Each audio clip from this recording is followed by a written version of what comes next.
Hello hello good evening everyone, नमस्ते सबैजनालाई।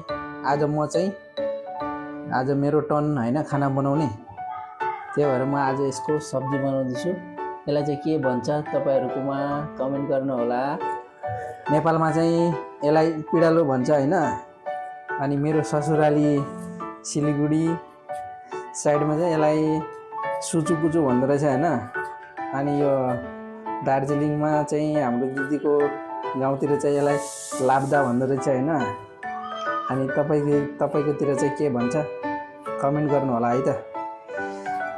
यसको सब्जी बनाउँछु होइन। यो प्लस कालो दालको सब्जी बनाउँछु है।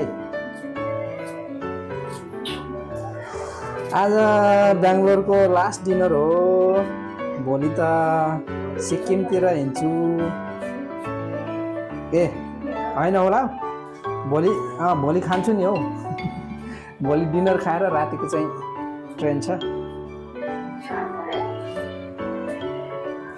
भात खाने।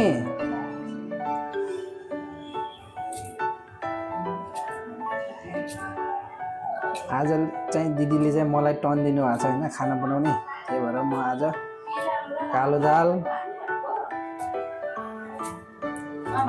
हजुर कहाँ चिलाउँछौ? कालो दालमा हालेर खानु भएको छैन? आज खानु, मैले बनाएको टेस्ट गर्नु। पानी होला, पानी नै होला।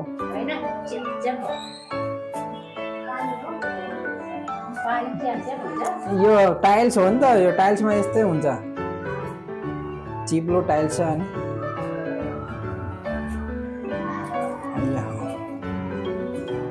यो चाहिँ मैले छिलेँ होइन। अब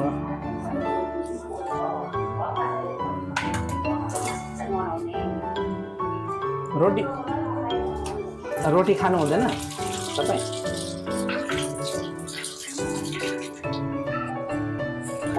हाम्रो नेपालमा त खालि रोटी खान्छ, आमा भात त कम्ती खान्छ।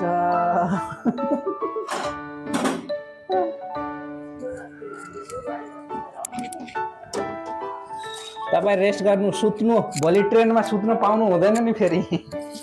आज भक्कु सुत्नुपर्छ।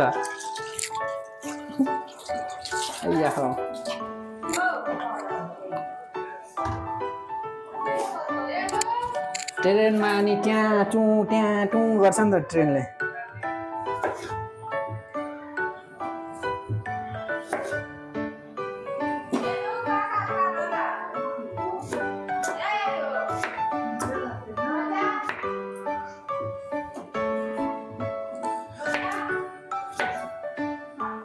गाइज यो भयो होइन। अब कालो दाल मैले अलरेडी यहाँ भिजाइरहेको छु, हेर्नुहोस्।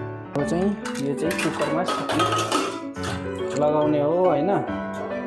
3 सिटी मार्ने हो। त्यसको बादमा यो चाहिँ रेडी हुन्छ। अनि त्यो दालसँग चाहिँ म बनाउँछु आलु फ्राई। दिदी आलु कतिवटा गरौँ?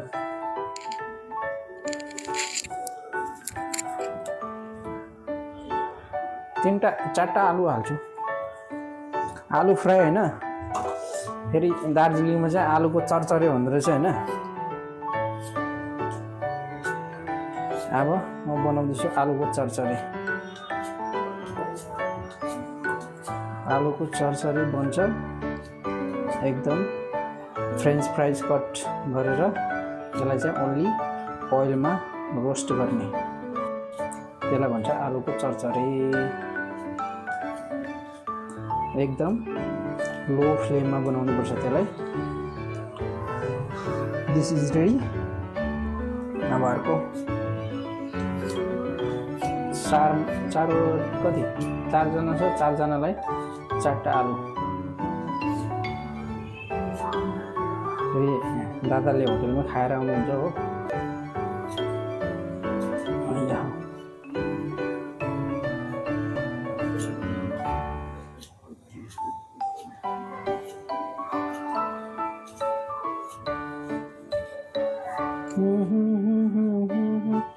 बस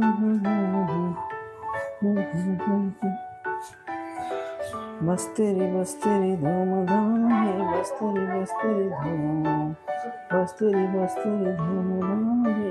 ओके गाइस, म चाहिँ यहाँ आलु फिङ्गर कटिङ गर्न लाग्यो हैन। यो चक्कु यस्तो छ नि, अब कुन साइडबाट काट्ने थाहै हुँदैन कतिखेर, उल्टो साइडबाट गर्दै रहेछ अहिले।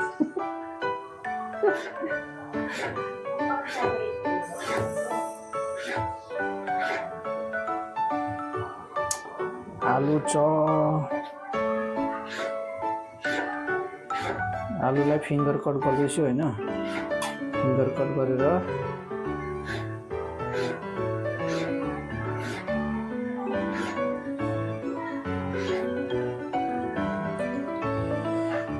फिङ्गर कट गरेर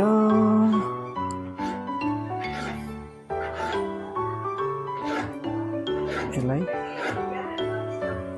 के बनाउने थाहै छैन। अनि गाइस, आज तपाईहरुको चाहिँ डिनर के छ कमेन्ट गर्नु होला हो। गाइस, पोकोलाई चाहिँ खाना बनाउन पुरा मन पर्छ, कमेन्ट गर्नु होला है त। म त फेरि खाना चाहिँ बनाइदिन्छु हैन, तर भाँडा मोल्न चाहिँ पुरा अल्छी लाग्छ। खाना त म जस्तो भने त्यस्तै बनाइदिन्छु, कुन स्टाइलमा चाहियो। But I can't do this was. तपाईँलाई पास्ता चाहियो कि पिज्जा चाहियो कि बर्गर चाहियो कि स्यान्डविच चाहियो कि बिरयानी चाहियो कि। म चाहिँ होटलमा सेफ गरेको चाहिँ होइन हो, तर मसँग सुपरभाइजरको एक्सपिरियन्स छ। होटलमा देखेर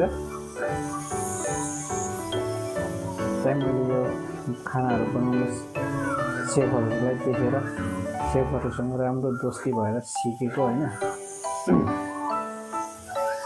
बनाउँछु खाना बनाउन चाहिँ मलाई पुरै मनपर्छ।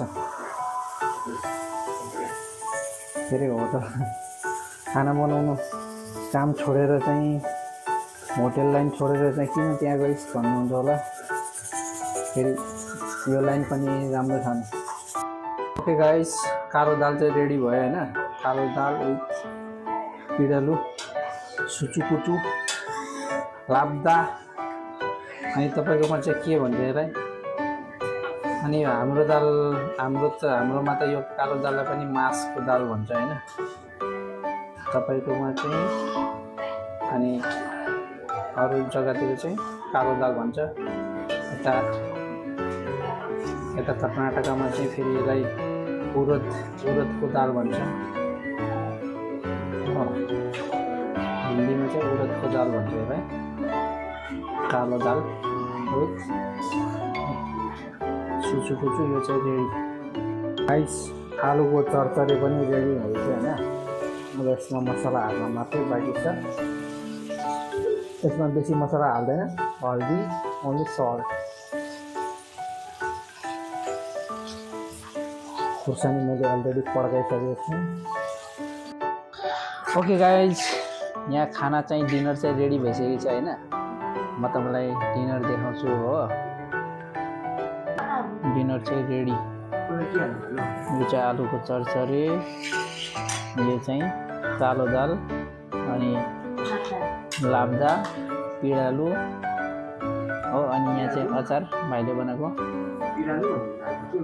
अनि अब चाहिँ म चाहिँ खाना आँटेको है,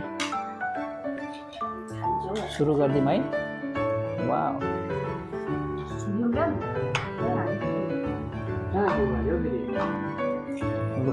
अब फर्स्ट बाइट।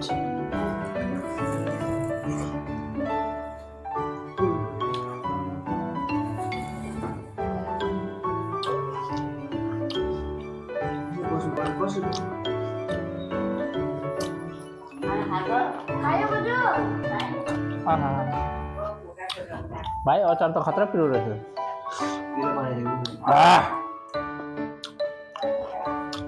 सादा खानासँग अचार चाहिँ मिठो छ।